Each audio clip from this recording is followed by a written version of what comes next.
আবার একটা মজাদার কচুর রেসিপি নিয়ে এলাম। এটা কালো কচু। আমাদের দেশে যে কালো কচুটা পাওয়া যায়, বড় বড় কচু, কাঠ কচু, ঠিক ওই কচু। আজ তৈরি করব কচুর বড়া। হ্যালো এভরিওয়ান, আসসালামু আলাইকুম। Welcome back to রাইনাস yummy food and blog. আজ শেয়ার করতে যাচ্ছি কচুর বড়ার রেসিপি। কাঠ কচুর বড়া।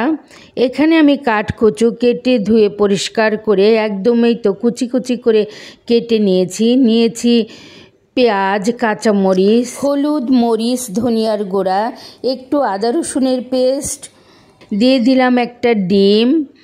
এখানে আপনারা ইচ্ছে করলে যে কোনো চিকেন কিংবা বিফও দিতে পারেন। একটা ডিম দিয়ে তারপর দিয়ে দিচ্ছি কাঁচামরিচ, ধনেপাতা। এই তো একটু বেশি করে কাঁচামরিচ দিয়ে দিয়েছি, ঝাল ঝাল করব এর জন্য। আর দিয়ে দিয়েছি ধনেপাতা।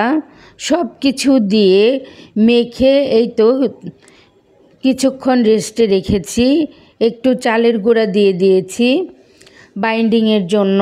চালের গুঁড়াই দিতে হবে, ময়দা কিংবা আটা দিলে মজা হবে না। এর জন্য একদম চালের গুঁড়া দিয়ে করলেই খুব মজা হয়। দিয়ে দিয়েছি চালের গুঁড়া। এখন সব কিছু খুব ভালোভাবে মেখে নিব। এই তো উপর থেকে একটু গরম মশলা পাউডার দিয়ে দিলাম। এখন মেখে এই তো 5-10 মিনিটের মতো রেস্টে রেখেছি।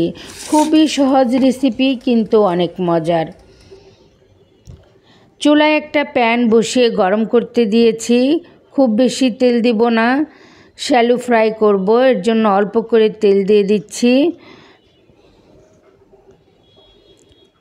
কচুটাকে কিন্তু আমি কেটে ধুয়ে একদম একটু লবণ দিয়ে মেখে রেখেছিলাম, তারপর ধুয়ে নিয়েছি। এই তো এখন এগুলো আমি বড়ার শেপে ভেজে নিব।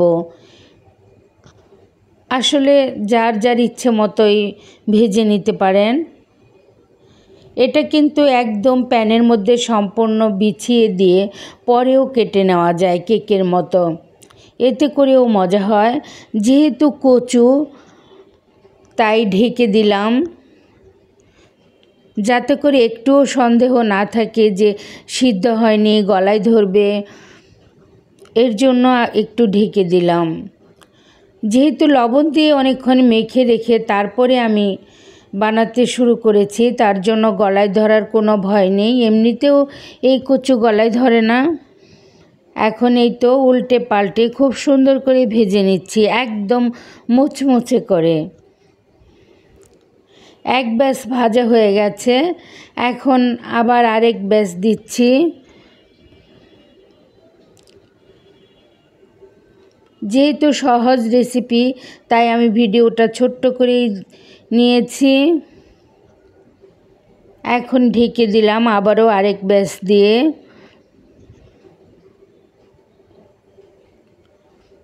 আবার এই তো উল্টে পাল্টে এই ব্যাচও ভেজে নিলাম। খুবই মজাদার একটা রেসিপি। এমনিতেও সস দিয়ে খেতে মজা হয়, ভাতের সঙ্গে, গরম ভাতের সাথে খেতেও ভীষণ মজার। দেখতেই পাচ্ছেন কতটা সুন্দর আর ইয়াম্মি হয়েছে। দেখতে যেমন সুন্দর, খেতে কিন্তু খুবই মজার, খুবই মুচমুচে। ট্রাই করতে পারেন। এখন বাজারে প্রচুর কচু পাওয়া যায়।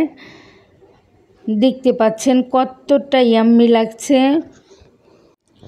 আমার পাশে থেকে মজাদার এই রেসিপিটা দেখার জন্য সবাইকে অসংখ্য অসংখ্য ধন্যবাদ। আসসালামু আলাইকুম।